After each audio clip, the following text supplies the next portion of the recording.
আপনি দেখবেন যে আপনার বেতন 1200 কি 1500 টাকা, আপনার সেম মানে আপনার সাথে কাজ করতেছে, সে মাসে লাখ টাকা কামাইতেছে। আপনি কি তার নিয়ে হিংসা করবেন? না।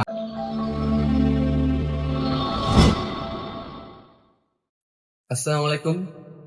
আজকের আলোচনার বিষয় কিভাবে প্রবাসে সফল হবেন। তো প্রবাসে সফল হওয়ার জন্য প্রথমে আপনাকে যেটা করতে হবে, যে কোনো কাজ, যেই কাজটাই হোক আপনার বলতে হবে। যদি মালিকরা বলে যে এই কাজটা করতে হইব, আপনি বলবেন ঠিক আছে তাই। তারপরে দ্বিতীয়, সফল হওয়ার জন্য আপনার যেটা করতে হইব ওইটা হইলো গিয়া মানে যেই কাজটাই হোক ওইটা তো তাই ঠিক মানে করবেন যে ঠিক আছে করবো, কোনো কাজে না করা যাবো না। তারপরে মালিককে খুশি রাখতে হবে।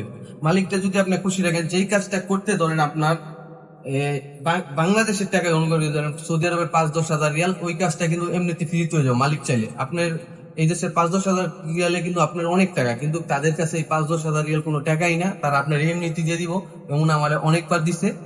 তাই আপনার একটি কথা বলবো, বিদেশে সফল হওয়ার প্রথম ধাপ হয়েছে গিয়া যে কোনো কাজ, যে কোনো কাজ। কোনোদিনও আমি কোনো কাজ না করি না যে আমি এটা পারবো না, আমার দ্বারা এটা হইব না। আমার যা বলছে এভরিথিং আমি বলছি যে ঠিক আছে তাই।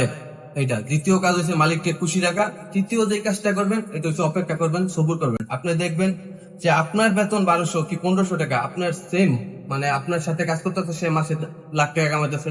আপনি কি তার নিয়ে হিংসা করবেন? না, কোনোদিনও না। কে না, আপনার বিদেশের না, আপনার বিদেশে না, আপনার বয়সের চেয়ে তার বিদেশের বয়স বেশি। তো সেই হিসাব করলে সে তার অভিজ্ঞতা বেশি, সে বেশি টাকা কামাইবে, এটি স্বাভাবিক। তার সেই জন্য আপনার অপেক্ষা করতে হইব, আপনার ধৈর্য ধরতে হইব। তারপরে আপনার আরেকটা কাজ আছে, যেই কাজটা করলে আপনি সফল পাবেন। আপনি যদি 12 ঘন্টা ডিউটি করেন যে কোনো কোম্পানিতে, আপনার সপ্তাহে একদিন এই দেশে ছুটি থাকবেই।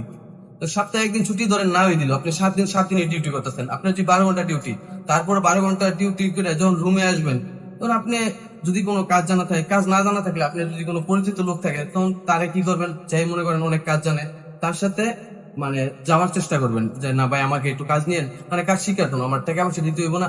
একদিন দেখতে দেবে, আস্তে আস্তে ধীরে ধীরে আপনি এই কাজটা মানে আপনি শিখে নেবেন। আপনি দেখা যাইতেছে অবসর সময়টা নিজে বসে না দেখা ওর সাথে দিয়ে আপনি কিছু টাকা ইনকাম করতে পারতেছেন। আর যদি আপনি এটা না করে রুমে আসলেন, রিলস দেখলেন মোবাইলের মাঝে, হইব না তো। তারপরে আপনি কি করলেন, টিকটক দেখলেন, তারপরে আপনি অবসর সময়টা এইভাবে কাটাই দিলেন, তাই মানে আপনার জীবনে কোনোদিনও সফলতা পাইবেন না, বুঝছেন না? আর আজকে আমরা আলোচনা করতেছি প্রবাসী কিভাবে সফলতা হইব।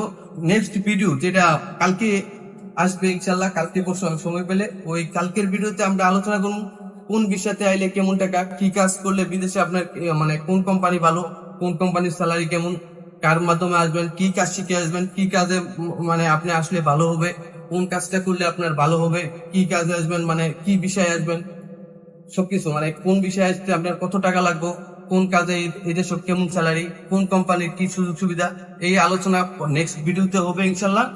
আজকে যেটা আলোচনা এটা হইলো আপনার মনে করেন যে কিভাবে প্রবাসী সফল হবেন। একজন সফল হতে হলে আপনার অবশ্যই পরিশ্রম করতে হবে।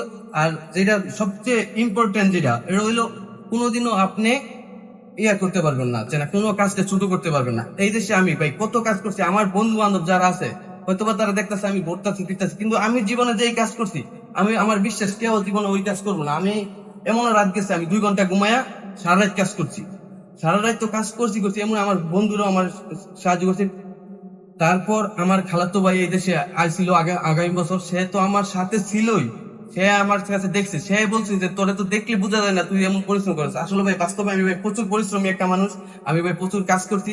এমনকি আমি মানে গাড়ি দিচ্ছি সারা রাত, মানে প্রচুর পরিশ্রম করছি ভাই, এভরিথিং মানে কোনো কাজকে ছোট করতে যাবো না। আর দ্বিতীয় কথা হলো, একটা মানুষ যে মনে করেন হিংসা করতে পারবেন না, আপনার চেষ্টা করতে হবে। একটা মানুষের মাসে লাখ টাকা কামাইতেছে, আপনি এটা অপেক্ষা করতে হবে, ধৈর্য ধরতে হবে। আপনার জানতে হবে যে কিভাবে সে 1 লাখ টাকা কামাইতেছে, মাসে কিভাবে সে 1.5 লাখ টাকা কামাইতেছে।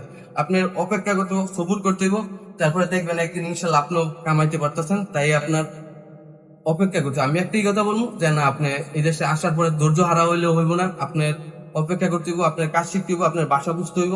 তারপরে আপনিও একদিন ওই মানুষটার মতন মাসে লাখ টাকা কি আরো বেশি কামাইতে পারবেন। তো কালকে আমরা আলোচনা করবো এই দেশে কোন জায়গার মাঝে আসতে হবে, কি কাজ করতে, কি কাজ শিখে আসতে হবে, কি কাজ করলে আপনার জীবনে ভালো হবে। আর আজকে এইটুকুই থাক, আল্লাহ হাফেজ, সবাই ভালো থাকবেন।